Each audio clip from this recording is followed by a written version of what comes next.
This talk is about why biblical creation is good science. You sometimes hear in the media how biblical creation is supposedly anti-science or bad science, but I want to tell you that it's actually good science.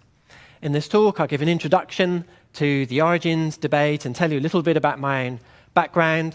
Then I'll go through a whole list of reasons why biblical creation is good science, and then some conclusions.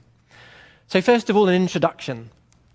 And I want to tell you about my own experience because I have a background as a lead designer of rockets and spacecraft, a very fun career, and I have first-hand experience of the immense challenges of engineering design. To give you an example of that, I designed the 14-meter solar array for the EnviSat satellite. EnviSat is the world's largest civilian satellite, cost about $2 billion. It's so big it would hardly fit in this hall. And from that work, I learned that design does not happen by chance. Just to illustrate this, here's a picture of the gearbox that I designed for the EnviSat satellite. It has 3 of these gearboxes. This is what I call a double-action worm gear set. You don't have to understand it, but believe me, it is complicated. And I have a world patent on this gearbox. Just to tell you some of the challenges of design. Design requires intense creativity. I had to spend literally months sweating and working hard to invent this brand new gearbox, which is completely different to any other kind of gearbox. If someone said to me, well, all you had to do, Stuart, was just evolve this from another kind of gearbox, I would actually feel very offended because that was really hard to design. So design requires intense creativity, but it also requires intricate detail. That equation on the right-hand side of the screen, that is actually one equation. That is the mother of all efficiency equations. That took me months of sweat to develop that equation, but I had to do that to make sure that I designed the gearbox to exact requirements for the spacecraft. And that is hard to do. And so through my experience of spacecraft design, I absolutely discovered that design does not happen by chance, contrary to what you sometimes, the message you seem to get from evolutionists is that, well, the world could just appear by chance. And I believe that that message that design does not happen by chance is true not just of technology, but also of natural systems as well, what we see in creation. I also want to tell you that design is an emotional activity. This is something you don't learn at university or college, but it can be a very emotional activity. The EnviSat satellite was launched on the 1st of March 2002 in French Guiana, and the most critical operation was the deployment of the solar array, which I designed. And it was actually the first ESA launch streamed live on the web. I remember halfway through the project to design EnviSat, the manager of the whole program, he called me into his office and he said, Stuart, do you realize there's only one solar array on this satellite? And I said, yes. And he said, this satellite cost $2 billion. And do you realize that if, by the way, it's your solar array, do you realize if your solar array does not deploy within 50 minutes, then the whole mission is dead? And I said, I didn't know that. And he said, well, if you could remember that for the rest of the project, I would really appreciate that. And so I did. Then 2 weeks before launch, 2 weeks before the 1st of March, I began to feel physically sick, and I could not sleep. Again, it's one of those things they don't teach you at college and university, but it suddenly dawned on me that my solar array, if it did not work, the national press would be knocking on my door. So it was a very emotional activity. Now what I'm going to do is show you a video of the actual launch of EnviSat to give you a little glimpse of the excitement of building something and sending a satellite into space. So with this IT system, I'm now going to, there we are, and if I'm clever with my mouse, oh, here we are. Okay, I'm going to play this video. There's a couple of things, a few things I'll mention first. First of all, you'll see the countdown. You'll hear the countdown in French. In Europe, the French insist the countdown sounds best when said in French. So you'll hear that. What I want you to notice is the emotion of the ground staff. Notice how they look nervous as MVSat goes up into space. Then look at the relief when MVSat is actually launched into orbit. This is a real video of the launch. Some of the footage is simulation, but it's based on real data. And I can tell you, I was in tears as I watched MVSat go up into space. I really did not know if it was going to work. So this is just going to be a couple of minutes, this video of MVSat being launched. Reality. 10, 9, 8, 7, 6, 5, 4, 3, 2, 1, top. Allumage du Vulcain.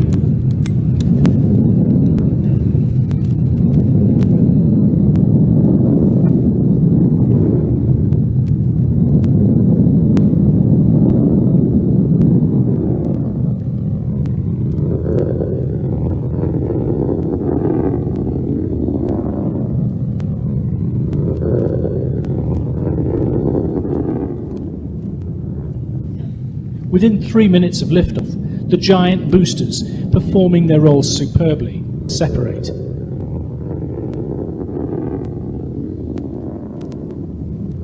Within the next minute, the fairing protecting the satellite from atmospheric friction is jettisoned. MVSat is now travelling at more than 10,000 kilometers per hour. Within 10 minutes of liftoff, the cryogenic main stage separation and the minutes that follow herald the most exciting moments of the launch vehicle's mission. 27 minutes from launch, and with separation from the upper stage a complete success, 1 hour into the launch, an MVSat solar array, the powerhouse of its operational capability, is deployed. And with So here you can see the solar array being deployed. It's slightly speeded up. It happens much slower than that. But look at the reaction of the ground crew when everything is deployed.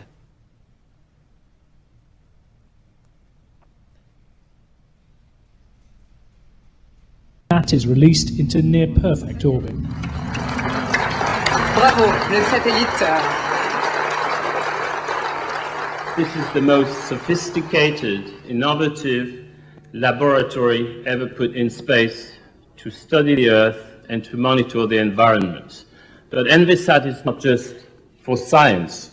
I would like to think of ENVISAT as our cornerstone for the Living Planet program of ESA, in which our intention is to serve the citizen.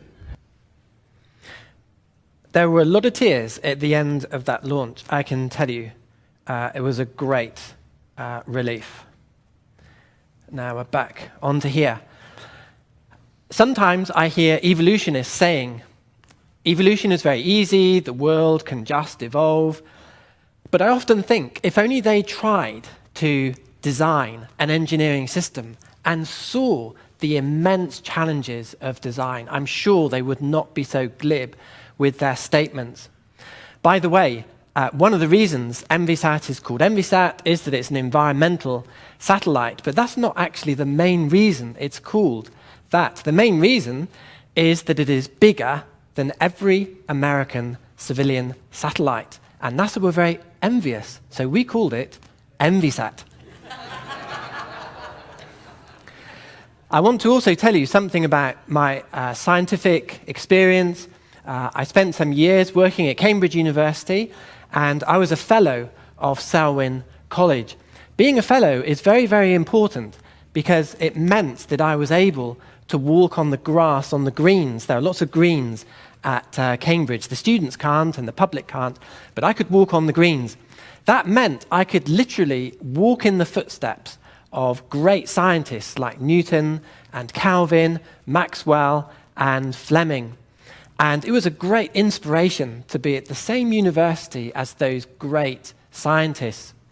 Not only that, it was very inspiring to know that they were biblical creationists.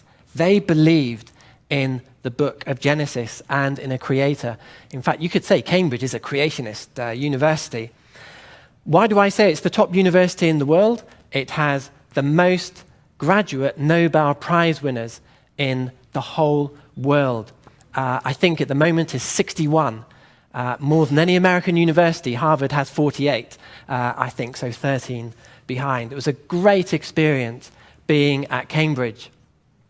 Not only that, but I've also worked in the United States at a great university, Liberty University in Virginia. I was sponsored by the Royal Academy of Engineering to gain experience of working in the United States.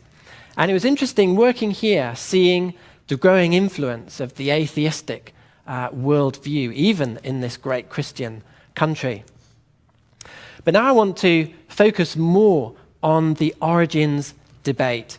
And it is so important to see that the debate is a battle of worldviews. Unfortunately, you don't hear this when you hear Dawkins and Nye, because they claim falsely that evolution is science and biblical creation is anti-science. And that is false.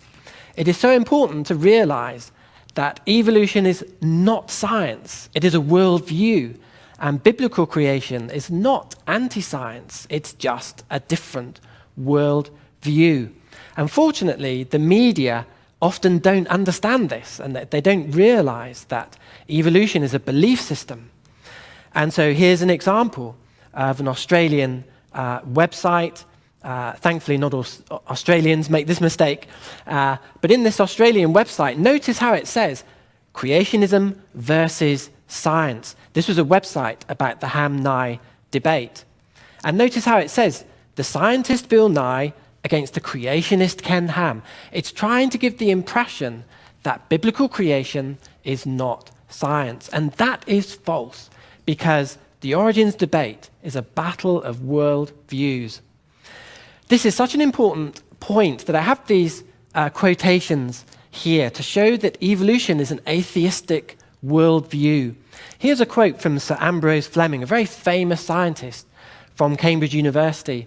If you studied physics at high school, you may well have learnt about Fleming's left-hand rule to do with electric motors and the flow of current.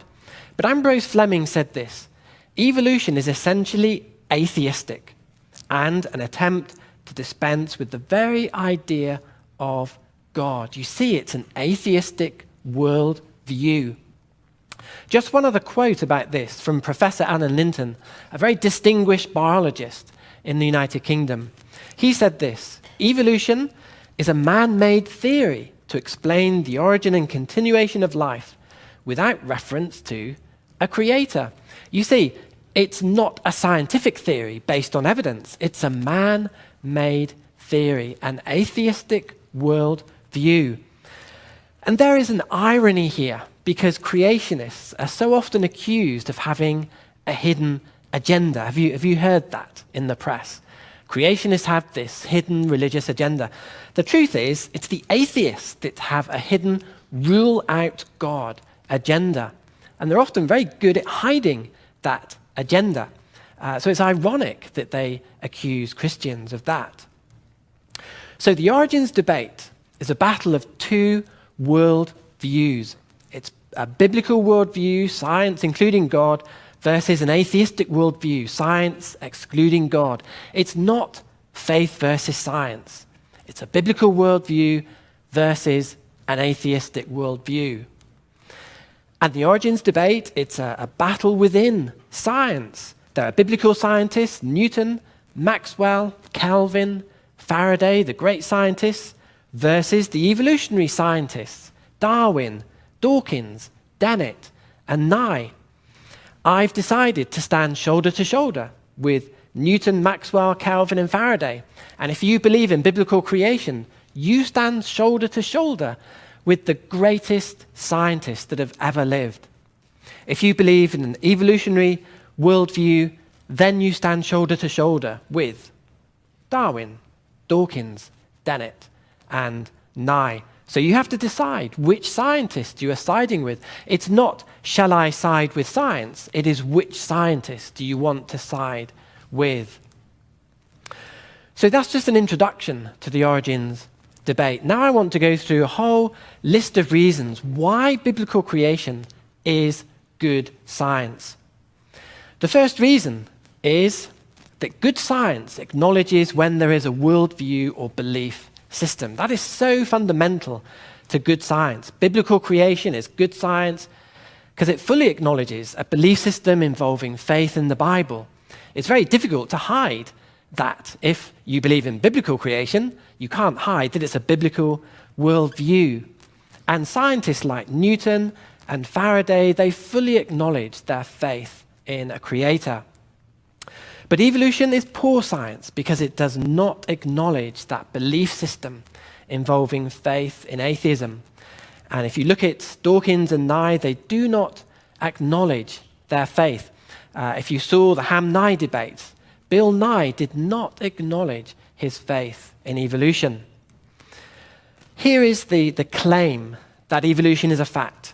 To Richard Dawkins, it is so important to him to portray evolution as a fact. So you have these quotes: evolution is a fact, beyond reasonable doubt, beyond serious doubt, beyond sane, informed, intelligent doubt. You see how important it is to him that people see evolution as a fact. And then he says, no qualified scientist doubts that evolution is a fact. You see how important that is to Richard Dawkins.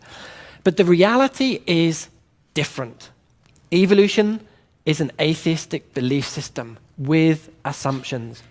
There is no proof or solid evidence for evolution, and many scientists reject evolution despite what Dawkins claims. Let's go through those 3 points. Firstly, evolution is an atheistic belief system with assumptions. Here's a famous quote from Sir Julian Huxley from 1942. He said this: modern science must rule out special creation. And there you have it, an assumption. What he should have said is modern science should be open-minded. But he didn't say that. He said modern science must be closed-minded. It must rule out special creation. And here's another quote from Dr. Scott Todd that explains a similar thing. He said this: even if all the data point to an intelligent designer, such an hypothesis is excluded from science because it is not naturalistic. Notice he didn't say modern science should be open to all the evidence. He didn't say that. He said we've got to ignore evidence for a creator. And so here you see proof that evolution is a worldview with its own assumptions or presuppositions. So here you can see so clearly evolution has a rule-out God agenda, and it is therefore a world view. But secondly, there is no proof or solid evidence for evolution. You may have heard of Richard Dawkins' book, The Greatest Show on Earth. When this came out in 2009, there was great excitement amongst atheists, because if you look at the bottom of that book, it has this subtitle, The Evidence for Evolution. Now, Richard Dawkins, all his previous books had not a shred of evidence for evolution, so people were very excited when this book came out. At long last, we might have some evidence for evolution. If you open that book up, you open the book, and this is one of the things you read. We have no evidence about what the first step in making life was. When my youngest son read that, he said, "Daddy, there seems to be a contradiction between the subtitle of the book and the contents of the book. Shouldn't we be asking for our money back for this book?" If I was an atheist, I would feel very deflated at reading that, having read the subtitle of the book. So evolution is clearly not a scientific fact. It has no proof or solid evidence. And thirdly, many scientists reject the theory of evolution, including some of the greatest scientists that have ever lived. You know, Dawkins says no qualified scientist rejects evolution. James Clerk Maxwell was an incredible scientist. He was the father of modern physics. And he said this: no theory of evolution can be formed to account for the similarity of molecules. He rejected evolution. And Lord Kelvin, the father of thermodynamics, another very famous, great scientist, he said this: scientific thought is compelled to accept the idea of creative power. He rejected the theory of evolution. And there are thousands of modern day scientists who reject the theory of evolution. So you see, evolution is a worldview. It is a belief system. So biblical creation is good science. It acknowledges its worldview. But secondly, good science does not force one worldview on students or the public. Biblical creation is good science because Christian schools always present different worldviews. I visited Christian schools around the world, and I've never been to a Christian school that forces just one worldview. They always present the evolutionary worldview for the students to consider. But evolution, in contrast, is bad science because evolutionists seek to teach evolution as the only world view. To give you an example of this from the United Kingdom, there has been atheistic lobbying, very aggressive lobbying to have evolution taught to very young children. At present, evolution is taught from age 11 in the United Kingdom, but atheist lobby groups are trying to push that back to age 5. Creation scientists have tried to counter lobby. Just to give you one example of the news media, a national newspaper, the Daily Telegraph, they describe this conflict and battle. Here we have a picture of Richard Dawkins, the pin-up boy for atheists. They described me as a pin-up boy for creationists. I've never been described as a pin-up boy before.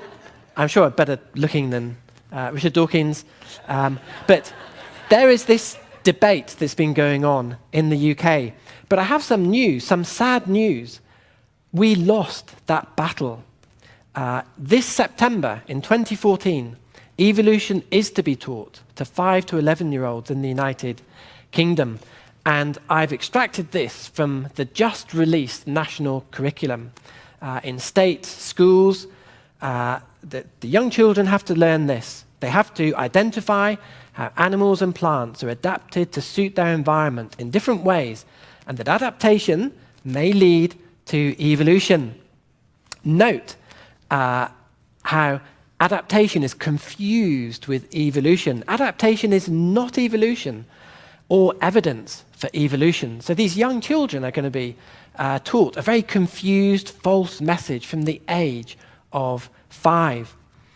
But another reason for explaining this to you is I wanted to explain the role of the British Humanist Association in this change.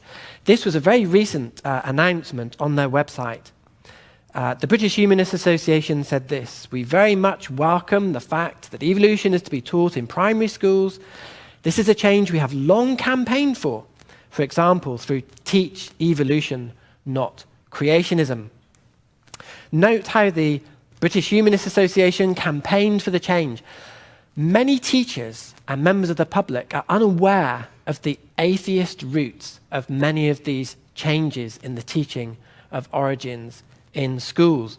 And I don't know if that's the same in the United States, but it's certainly true in the UK. And many of the leading proponents of evolution are often atheists. In the UK, we have Richard Dawkins, Stephen Jones, Alice Roberts. They all have a special award from the British Humanist Association. They have this Distinguished Supporters of Humanism award. So you often find proponents of evolution are also hardline atheists. And I don't know if you find this here in the United States. Daniel Dennett, Eugene Scott, hardline atheists pushing evolution.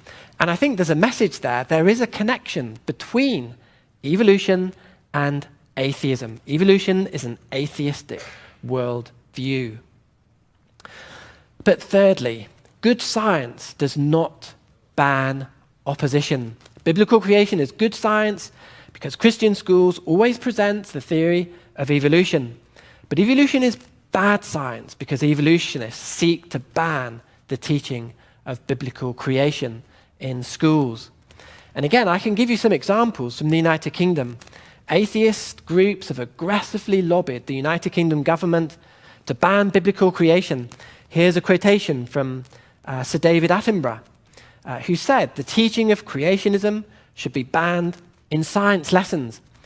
Notice again this implied message that creationism is not science. It's something different to science. That's a falsehood.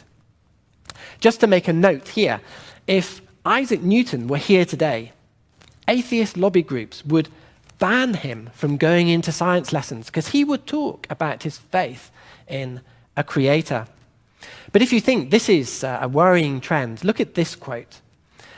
Dr. Alice Roberts, a professor of public engagement in science in the UK, has said this recently. New laws are needed to stop private Christian schools teaching creationism alongside evolution in science lessons. That's a bit worrying, isn't it? This could be coming across to the United States as well. You may as well ban Christian schools if you're going to ban the teaching of Genesis in a Christian school. If Isaac Newton was here today, the atheist lobby groups would want to ban him from Christian schools talking about his faith in a creator. I go back to Ambrose Fleming, that great creationist scientist at Cambridge University. He said this: "It is disastrous to the ethical development of the young to lead them to believe that men are descended from monkeys." And I agree with him. If you teach children that they've descended from animals, then surely they're going to be tempted to behave like animals. And if Sir Ambrose Fleming were here today, I'm sure he would be appalled at the pressure being applied by the atheist lobby groups on governments to teach evolution in schools. Then fourthly, good science does not intimidate opponents. That is not the method of true science. Biblical creation is good science because creationists are happy to debate and reason. That's always been my experience. But in the modern world, sadly, creation scientists are intimidated and bullied. And I can now give you some personal experience and anecdotes of that. First of all, scientists are intimidated if they sympathize with creationism. This is what Richard Dawkins has said. It's quite a famous quote. You may have heard of this before. Anyone who claims not to believe in evolution is either ignorant, stupid, insane, or wicked. And there's a message there for scientists today. If you sympathize with biblical creation, you're going to be labeled as ignorant, stupid, insane, or wicked. And that's not good science, to intimidate that way. Richard Dawkins also said, this is a quote I had earlier, "No qualified scientist doubts that evolution is a fact." What he's really saying there is, if you're a scientist who doubts evolution, he considers you as not qualified. So these are ways that scientists get intimidated. The consequence of these kind of quotes are that academics are fearful of expressing support for biblical creation. I know academics in my university who really would like to expose the weaknesses of evolution, but they are fearful of doing that. I know a very distinguished microbiologist in my university who told me, he said, "Stuart, I would like to create a unit exposing the weaknesses of the theory of evolution." But a few weeks later, he came back and he said, "Stuart, I cannot do it. If I did that, I would be demoted. I could be sacked. I cannot do that. I have to keep quiet." So academics are fearful of their position. And scientists are intimidated in other ways. This is something Stephen Jones has said. He's an academic and a columnist in the UK. He said this: "Creationists spread pure poison." That was the title of his article. Inside the article, he didn't have a shred of evidence of how creationists spread pure poison. But there's an irony here, because surely that title is spreading pure poison. So there is this irony. The very things that creationists are accused of, sometimes the very thing the atheist is guilty of. This is some recent news from the United Kingdom. 2 head teachers were demoted for allowing creationism to be taught in their schools. What happened was there was a United States-based creationist church came to the primary schools. If it comes to the United States, it's even worse. And so the head teachers allowed these creationists to come into the school, and they gave some literature out with some criticisms of the theory of evolution. And because those books were let into the school, the head teachers were demoted. So it's getting tough to be a teacher, to be a scientist. It's getting very tough. Teachers have said to me, what can we do? Especially with this new law coming up in September, the teaching of evolution in primary schools, teachers have asked me, what can they do? It's really hard. One of the things I've recommended to teachers is that they tell the children that some of the greatest scientists that ever lived rejected the theory of evolution. Scientists like James Clerk Maxwell and Lord Kelvin and Sir Ambrose Fleming, and that many scientists today reject the theory of evolution.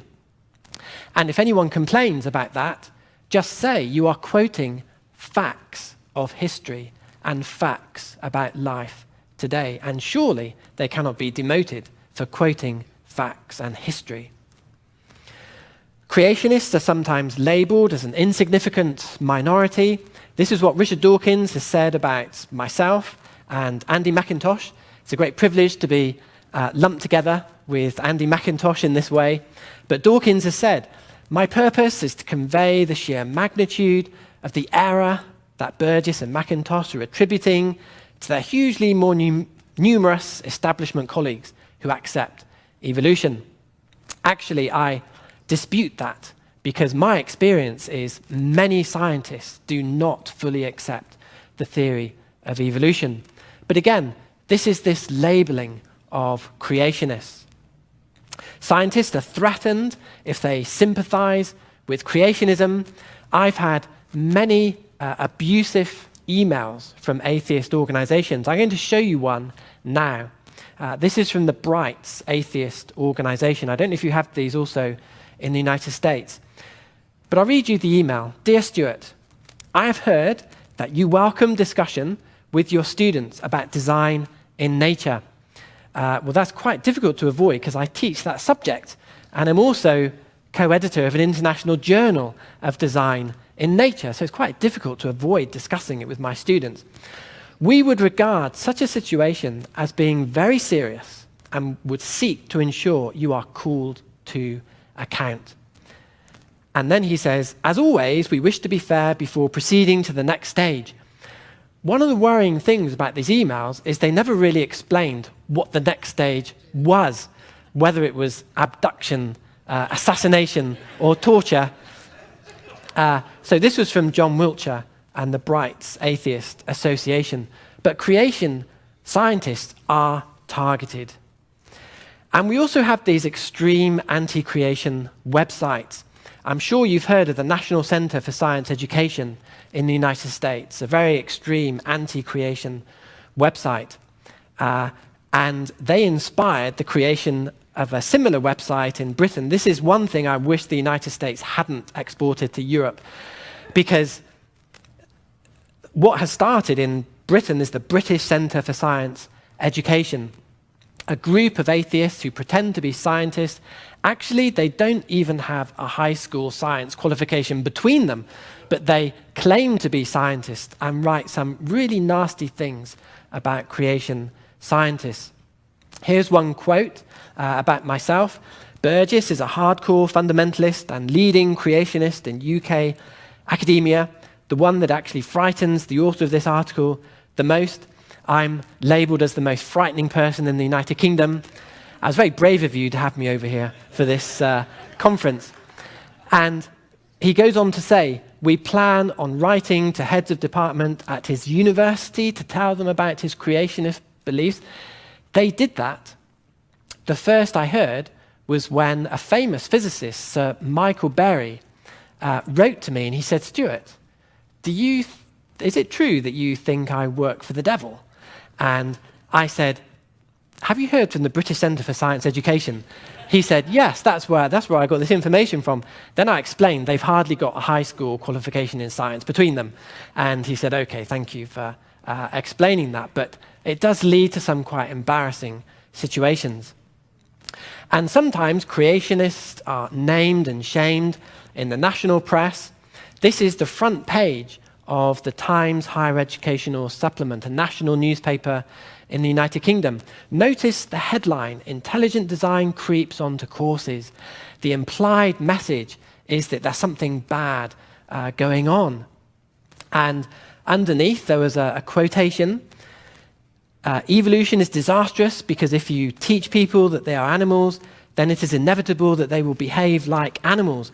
I remember having a coffee when I was at my university. I was in the coffee room, and my professorial colleagues said, hey, Stuart, have you seen this quote about evolution is disastrous? And they read it out to me. And I said, that sounds a bit like Ambrose Fleming, but it sounds a good quote. And that's pretty, whoever said that was a very brave thing of them to say that. They'll probably lose their job. And I said to my colleagues, so who said that? And they said, well, Stuart, it was you. It's got your photograph and it's got your name. So then my colleague said to me, it's been nice knowing you, Stuart. It's been good to work with you. Actually, I didn't lose my job, but again, that was a bit of an awkward situation. Many scientists keep quiet about their doubts on evolution. This is the result of this intimidation. I know many scientists who would love to speak out, say something to the press, the weaknesses of evolution, but they are too fearful. Many scientists wait until retirement to express their doubts about evolution. Earlier, I quoted Alan Linton, that biologist in the UK. When he was retired, he said, evolution is a man-made theory. If you ask him, why did you wait until you retired to say that? He'll say, well, if I said it earlier, I would have had to have retired earlier. So I had to wait until that point. I know biologists who are refused posts because they say they believe in biblical creation. That's very unnatural selection. Intimidation is not the method of true science. And when you think about all that intimidation, isn't there a message in that? Doesn't that tell you there's something wrong with the theory of evolution? If proponents have to resort to that kind of intimidation and bullying, surely they're worried about something. Surely they're very defensive about something.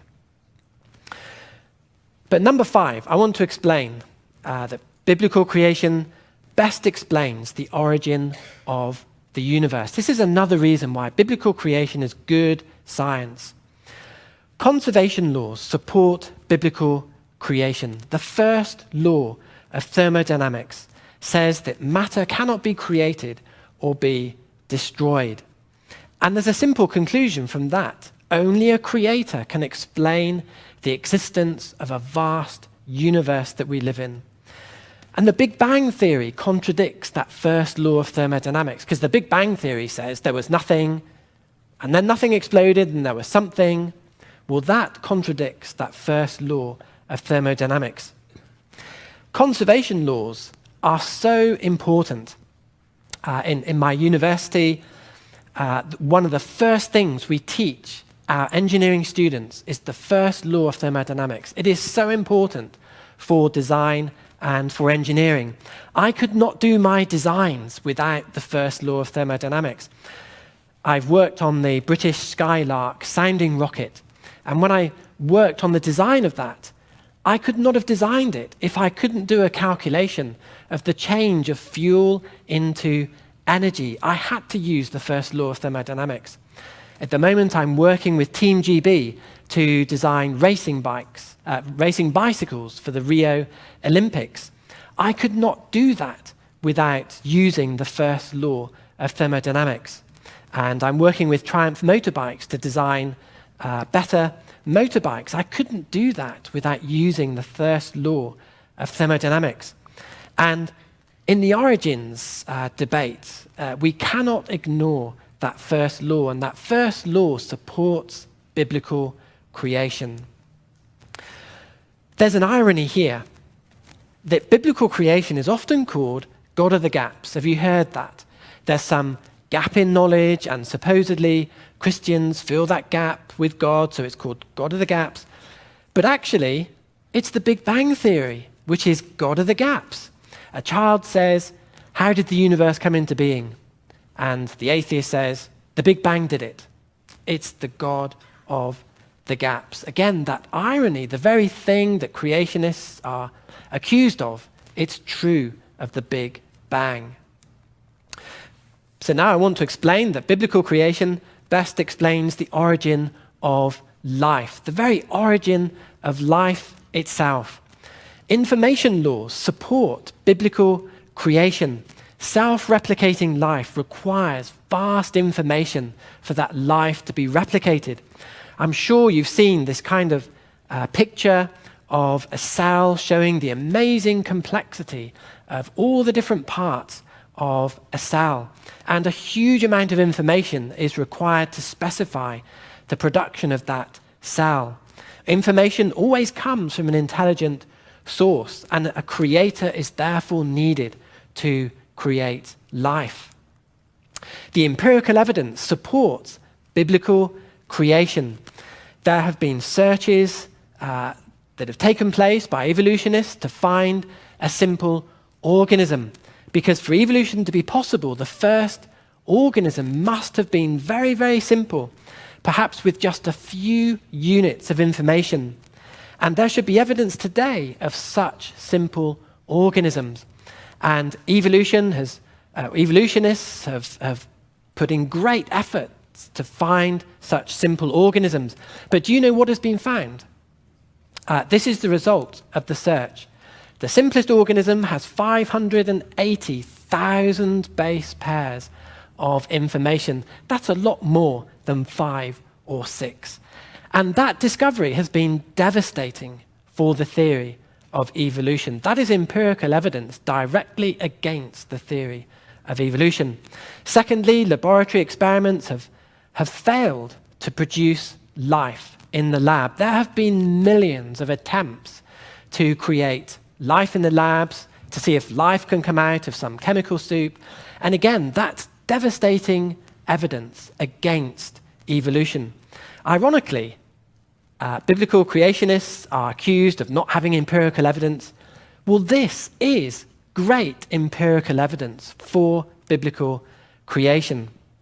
Abiogenesis, this idea that life could come out of a chemical soup, it involves blind faith. This is what Richard Dawkins said. This is amplifying on an earlier quote. We have no evidence about what the first step in making life was, but we do know the kind of step it must have been. It must have been whatever it took to get natural selection started by some process as yet unknown. So just to interpret that, he hasn't got a clue how life started, how life could have come from a chemical soup. That is blind faith. If you want a definition of blind faith, that is blind faith.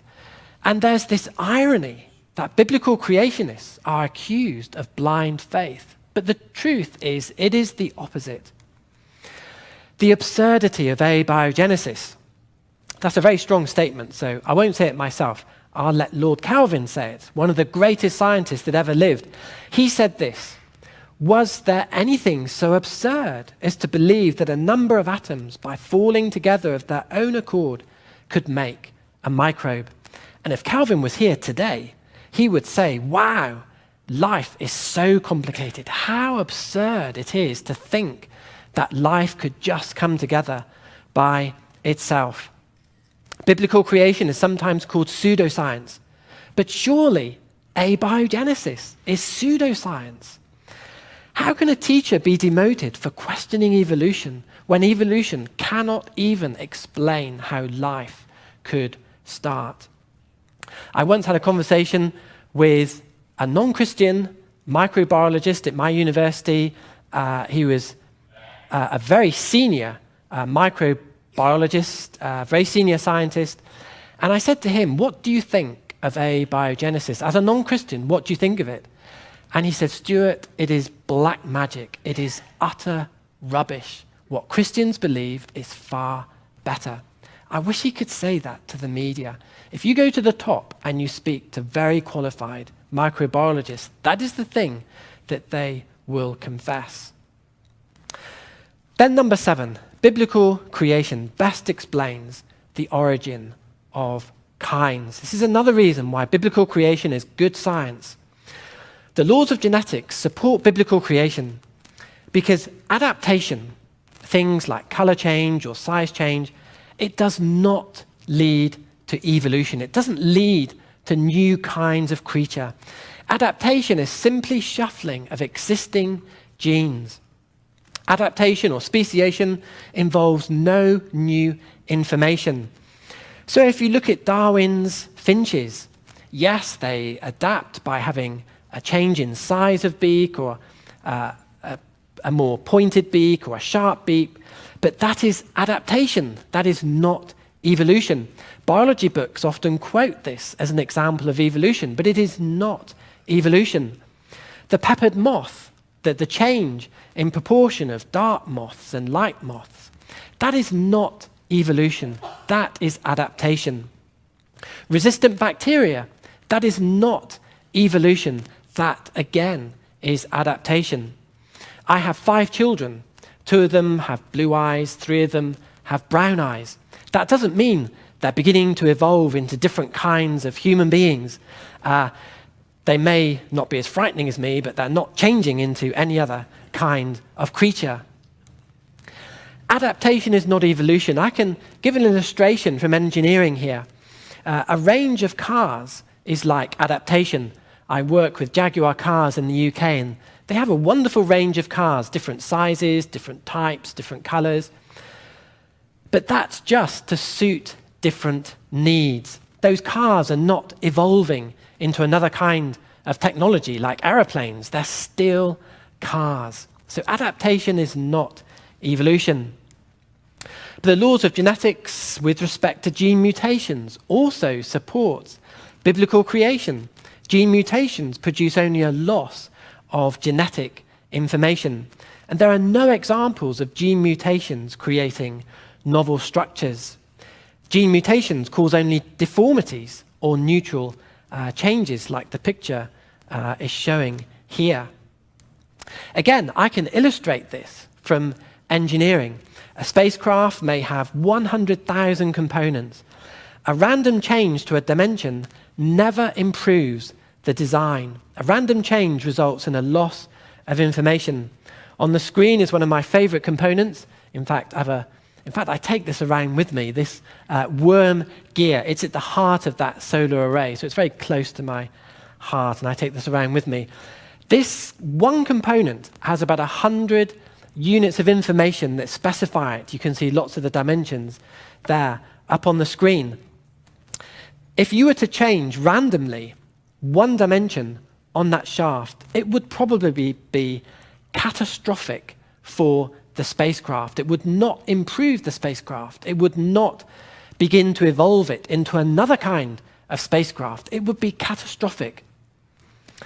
If you were just about to get on an aeroplane and the maintenance engineer came up to you and said, I would just like to tell you, just for fun, I've randomly changed one of the components on all the jet engines.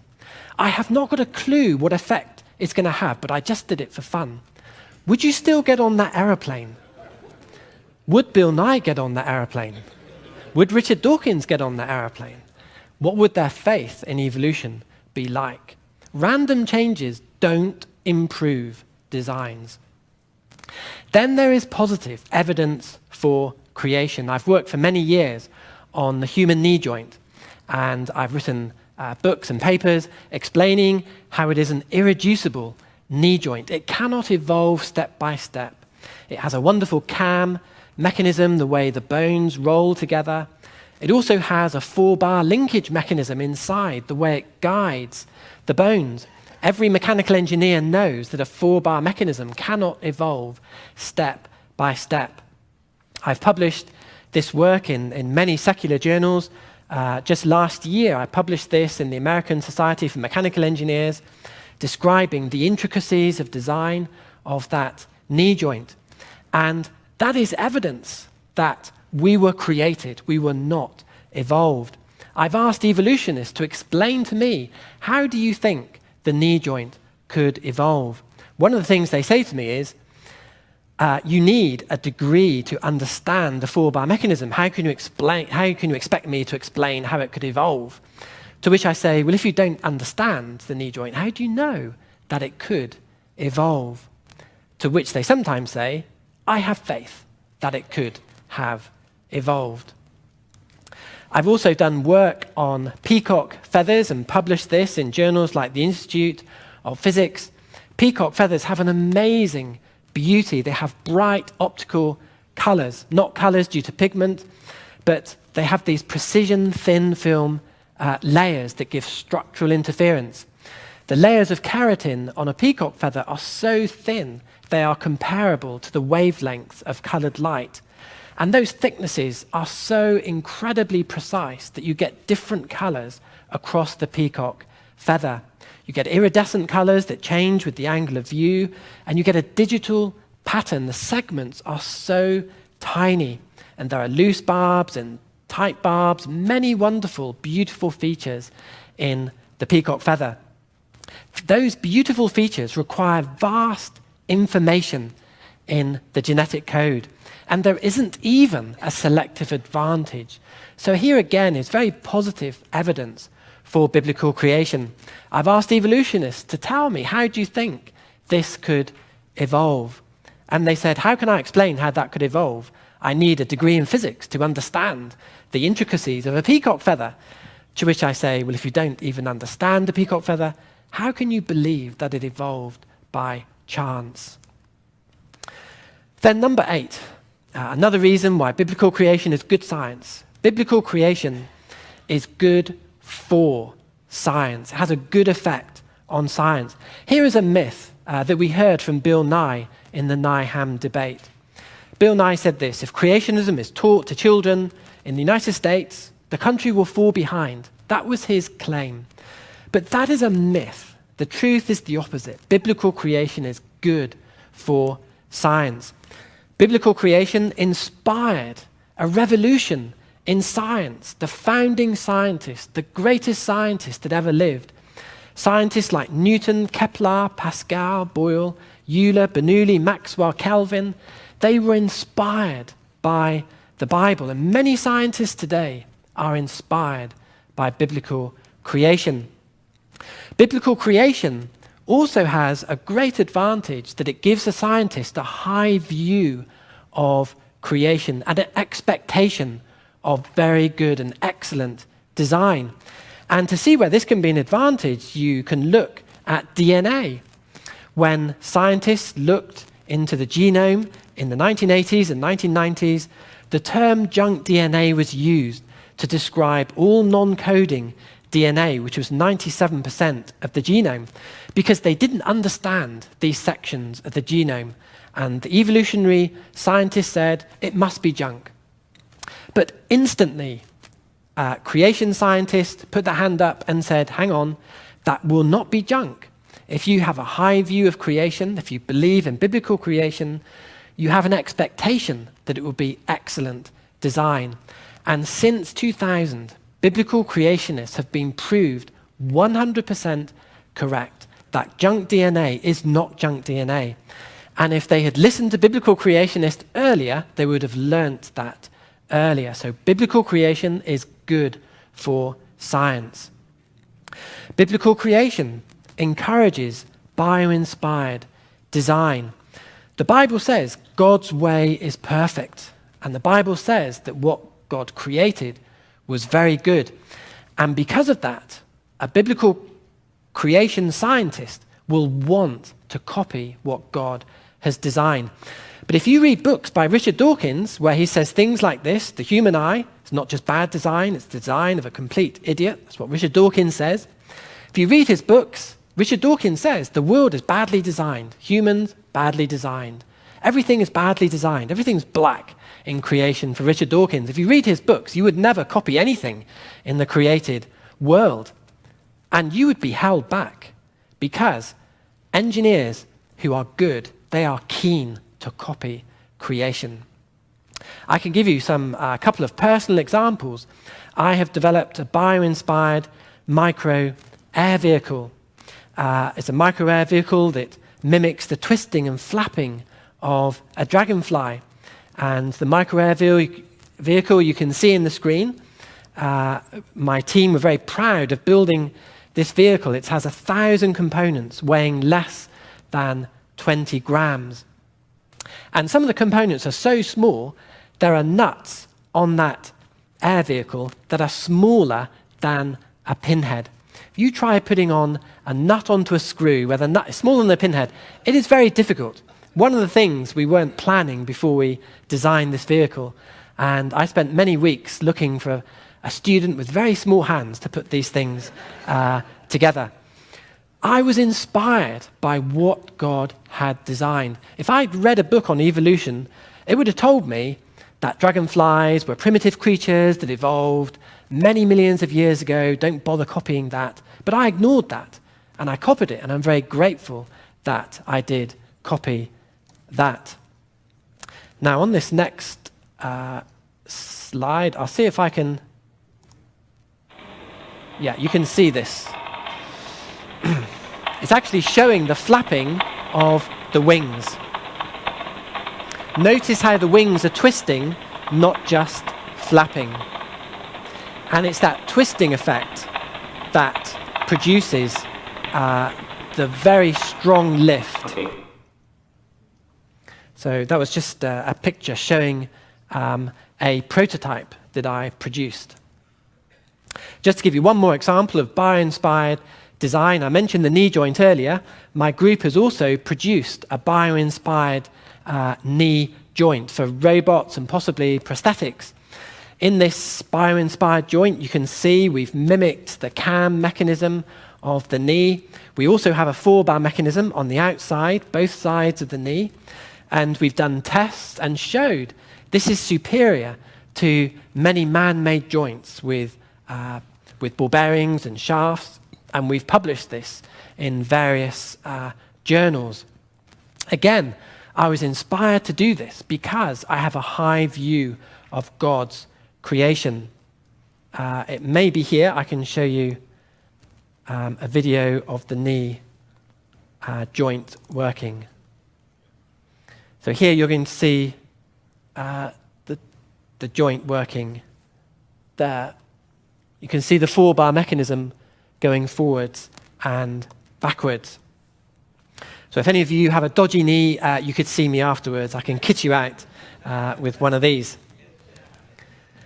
Then, number 9, creationists produce good science. You often hear in the media, biblical creationists, they don't publish work, they don't publish good science, but I want to give you some examples where creationists produce good science. First of all, the MRI scanner, Dr. Raymond Damadian.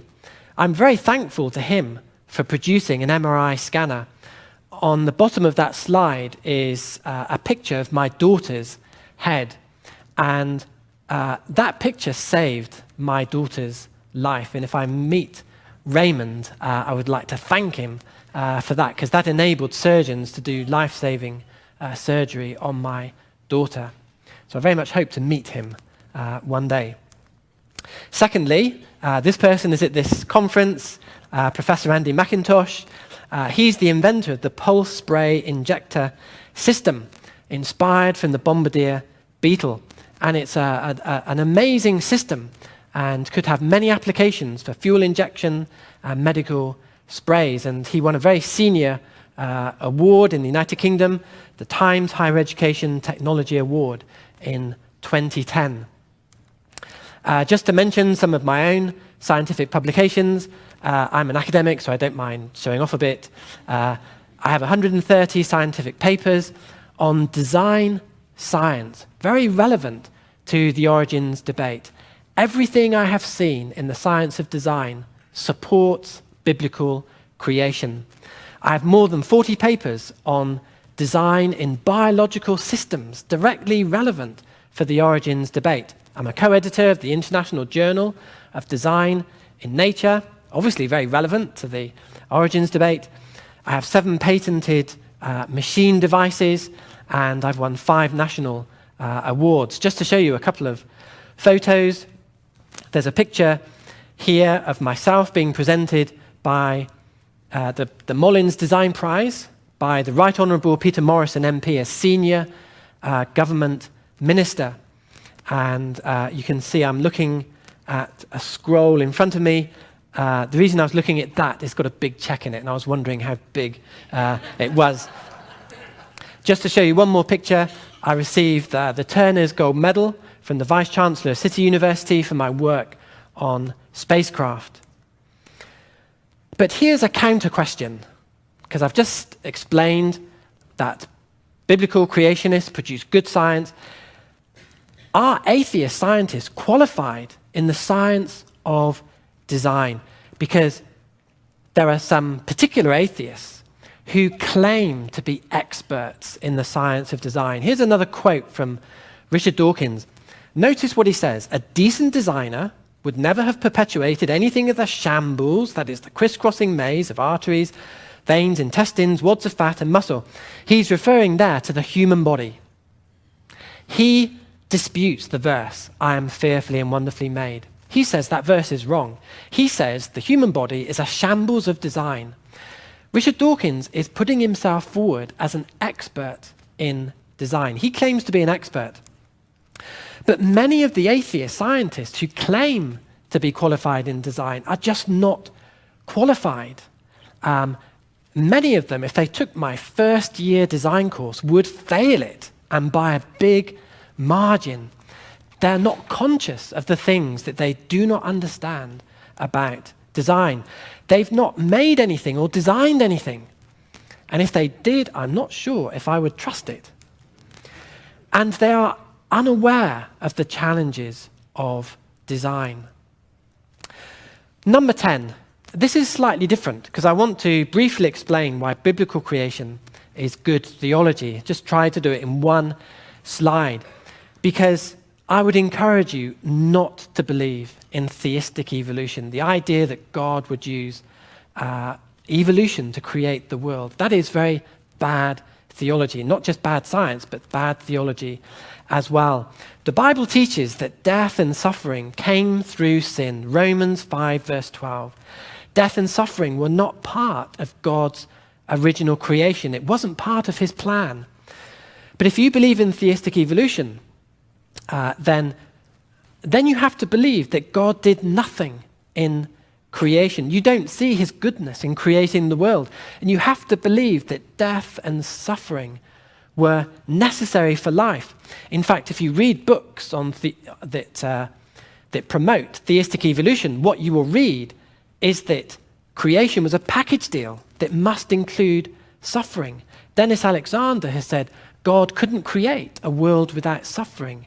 We have to accept this package deal. So theistic evolution is not just bad science, it's bad theology as well. So now briefly some conclusions. Origins is a battle of worldviews. It's the biblical creation worldview versus the evolutionary worldview. It's science including God versus science excluding God. And if you believe in biblical creation, you stand shoulder to shoulder with the greatest scientists that ever lived. Here is the danger of seeing evolution as science. Evolution assumes there is no God. Then, secondly, people think that evolution proves there is no God. And they can't see that, well, that was evolution's assumption in the first place. And that's very dangerous. And sadly, children as young as 5 in the United Kingdom will be told that evolution shows there is no God. This is an email I had after the Ham-Nye debate, because I appeared in that debate. I had many emails, but I wanted to share one with you. This was from a man called Richard, who was from the United States, and he said this: "For 2 years, I thought about the implications of evolution by natural selection, then realized that God almost certainly didn't exist, so I tore up my Bible. But I wrote back to Richard and I said, hang on, Richard, evolution assumes there is no God in the first place. It hasn't proven there is no God." And I hope that he can see that, and he sees the weaknesses in the theory of evolution. Why is biblical creation good science? Well, God's word explains my talk just in one sentence. The fool has said in his heart, there is no God. That's what it boils down to. Just to put it another way, the fool has said in his heart, we must rule out God from science. That's what the fool has said. The fool has said, with evolution, all things are possible. That's their faith. But the truth is, all things are not possible with evolution. Only with God are all things possible. And this is why the creation ministry is so vital today. And Answers in Genesis do an outstanding job of showing that evolution is a worldview, of presenting excellent evidence for biblical creation. They deserve your full support. But I've got one more point to make. I've written a book called Hallmarks of Design, and the message of my book is, should science rule out God? And science should not rule out God. When I wrote my book, someone said to me, why don't you send a copy of this to Prince Charles, the future king of Great Britain? And I said, I could send it, but I'm not going to get a response. But I did send it to Prince Charles, and I had a letter back. And Prince Charles said this: "Thank you so much for sending me a copy of your book, Hallmarks of Design. I'm going to use a quote from my Wreath lectures in a few weeks' time. Thank you so much for sending me a copy of your book, Hallmarks of Design. I'm going to use a quote from this for my Wreath lectures in a few weeks' time." Those Wreath lectures were broadcast to 90 million people. And I was desperate to know what would be his quote. What's his quote going to be? How is he going to summarize the book, this future king of England? And this is what he said: "Why should modern science rule out special creation?" And when I heard that, I thought, there is a God. And I said to my friend and colleague, David DeWitt, I think Prince Charles was very brave to do that. David DeWitt said to me, actually, he's not that brave. He cannot be demoted or sacked.